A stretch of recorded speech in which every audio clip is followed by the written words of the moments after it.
Court में जाने से पहले लड़की को बताया जाता है कि तू घबरा क्यों रही है, तुझे सारा पैसा तो मेंटेनेंस से मिल जाएगा, मतलब पति पर मेंटेनेंस बन जाएगी या फिर एलिमनी मिल जाएगी तेरे को, तो पैसा तुझे मिलेगा ही, तो घबरा मत, केस कर दे। कि लड़की जब आपसे अलग रह रही है तो अलग रहते हुए क्या उसने दूसरी शादी तो नहीं कर ली, और अगर ऐसे में लड़की ने दूसरी शादी कहीं पर कर ली है तो आपको मेंटेनेंस देने की बिल्कुल जरूरत नहीं, इसका आपको पता लगाना होगा। दोस्तों, डोमेस्टिक वायलेंस जैसे केसेस में या घरेलू हिंसा कानून की हम बात करें, उसमें ज्यादातर मामले देखा जाए तो मेंटेनेंस के होते हैं।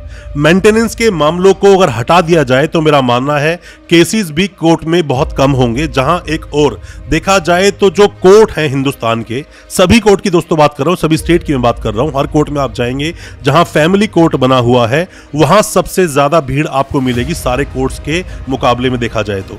क्यों होता है ऐसा? दोस्तों, हर घर में, हर तीसरे घर में लड़ाई है।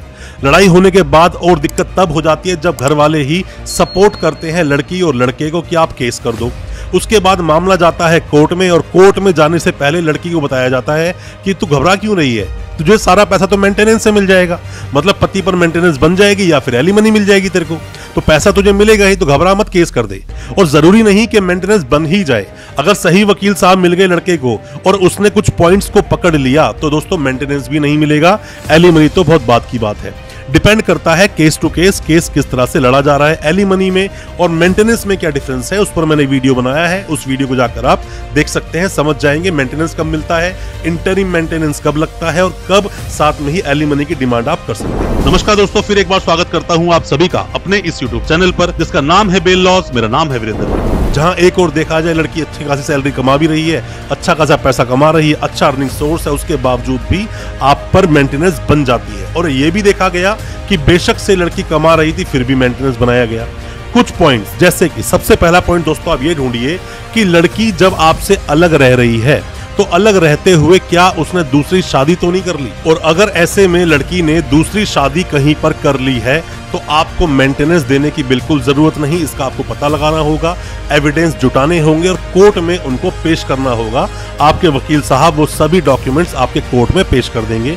ये तो थी आपकी पहली रेमेडी। दोस्तों, आप में से कोई भी नए वकील साहब हैं, कोई भी लॉ स्टूडेंट है, कोई भी अभी कानून की जानकारी ले रहा है, आप पर कोई केस हुआ है या आप किसी पर कोई भी केस करना चाहते हैं, तो कोई भी हमसे आप जानकारी चाहते हैं, दिए गए नंबर पे व्हाट्सएप करें, हम आपको रिप्लाई करेंगे। हो सकता है उससे आपकी कोई मदद हो सके। दूसरी बात आती है दोस्तों कि लड़की वेल एजुकेटेड है, अच्छी तरह से नौकरी कहीं पर कर सकती है, वो किसी पर डिपेंड रहे ऐसा जरूरी नहीं, क्योंकि वो खुद इतनी कैपेबल है कि वो अच्छी खासी सैलरी आपसे भी ज्यादा कमा सकती है अगर कमाना चाहे तो। शादी से पहले बहुत अच्छी नौकरी कर रही थी, शादी के वक्त भी अच्छी नौकरी कर रही थी, शादी के बाद भी कुछ वक्त तक अच्छी खासी नौकरी की, उसकी सैलरी आपसे ज्यादा थी, पर जैसे ही अलग हुई उसने या तो नौकरी छोड़ दी या फिर उस नौकरी को उसने छुपा लिया।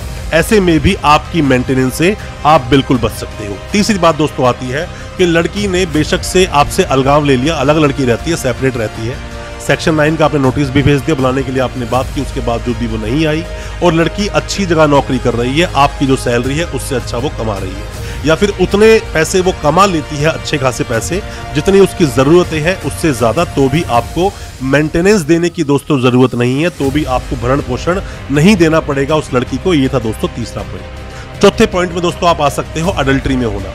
लड़की मान लीजिए अडल्ट्री में है, अडल्ट्री में है मतलब कि आपके साथ में थी तो भी वो अडल्ट्री में थी, अब वो चली गई है अपने घर तो भी अडल्ट्री में किसी के साथ वो रहती है, तो अभी जरूरी नहीं कि शादी कर ली है, नहीं भी शादी की है, अडल्ट्री में रहती है, तो ये भी पॉइंट आप ले सकते हो। यहाँ पर भी भरण पोषण से बचा जा सकता है। भरण पोषण का सिर्फ और सिर्फ ये जो लेडीज अगर किसी भी तरह से इसका डिफेंस लेती हैं, इसकी प्ली लेती है, ये सिर्फ इसलिए लेती है क्योंकि पैसा तो आपसे मिल ही जाएगा।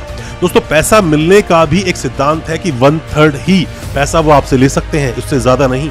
कई बार तो 1/4 भी देखा गया है, 1/4 की ही मेंटेनेंस अलाउ हुई, कई बार ज्यादा भी हो जाती है, बट 1/3 का ही अलाउ होता है, 1/3 को आपको मान के चलना पड़ेगा। यह है चौथा पॉइंट।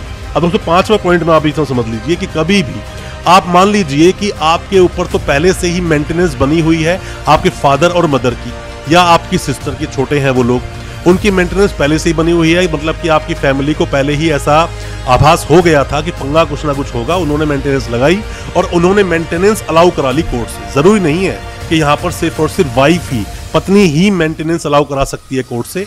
आपके जो फादर मदर है, जो आप पर डिपेंडेंट है, जो डिपेंड है आप पर, वो लोग भी मेंटेनेंस लगा सकते हैं और आपसे भरण पोषण अपना ले सकते हैं। उन्होंने लगा दिया तो भी आप उस चीज की वजह से भी अपनी इस मेंटेनेंस से बच सकते हो जो आपको अपनी वाइफ को देनी है। अब दोस्तों छठा पॉइंट भी आप इसमें समझ लीजिए, कब आप मेंटेनेंस से बच पाएंगे, कब आप भरण पोषण से बच सकते हैं। अब मान लीजिए आपकी शादी हुई, शादी होने के बाद छोटी मोटी कोई भी नोकझोंक हुई, उसके बाद लड़की अपनी मर्जी से कहीं पर खुशी से रह रही है, वो आपके साथ रहना ही नहीं चाहती, बिल्कुल इंटरेस्ट उसे आप में नहीं है और वो चाहती है अपने आप जिंदगी गुजर बसर करे और वो अपने आप कैपेबल है, मतलब कि अपनी मर्जी से वो लड़की कहीं अलग रहती है, तो ऐसे में भी भरण पोषण आपको देना जरूरी नहीं।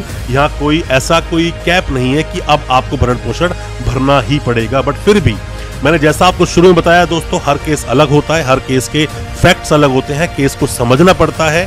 बिना केस को समझे ऐसे ही केस पर बात कर लेना, समझा देना, बता देना कोई फायदा नहीं। सब केस अलग तरह से काम करते हैं। आपका भी कोई केस है, किसी तरह से आप पर भी मेंटेनेंस बन गई है, आप उसके लिए अपील में जाना चाहते हो या उसे कम कराना चाहते हो, या फिर आप चाहते हैं मेंटेनेंस बने ही ना, कोई भी हमारी एडवाइस चाहते हैं, सलाह चाहते हैं, कमेंट बॉक्स में जाके सवाल पूछें, हम आपको उसका रिप्लाई जरूर करेंगे। आप चाहते हैं व्हाट्सएप पर हमसे बात करना तो व्हाट्सएप पर मैसेज करें, हो सकता है हम आपको कोई सॉल्यूशन दे सकें, कोई रिप्लाई आपको दे सके जिससे आप अपने केस से बाहर निकल सकें। दोस्तों अच्छा लगा आज का वीडियो, हमारी वीडियो को ज्यादा से ज्यादा अपने दोस्तों परिजन परिवार में शेयर करें ताकि वो भी अपने आप को कानूनी जानकार बना सके, और साथ ही हमारे चैनल को सब्सक्राइब करना बिल्कुल ना भूलें, साथ में लगा बेल आइकन जरूर दबा दें ताकि इसी तरह की जो अपकमिंग वीडियोस आएंगी वो दोस्तों आप तक पहुंच सके सबसे पहले। बहुत बहुत शुक्रिया दोस्तों, धन्यवाद हमारी इस वीडियो के साथ बने रहने।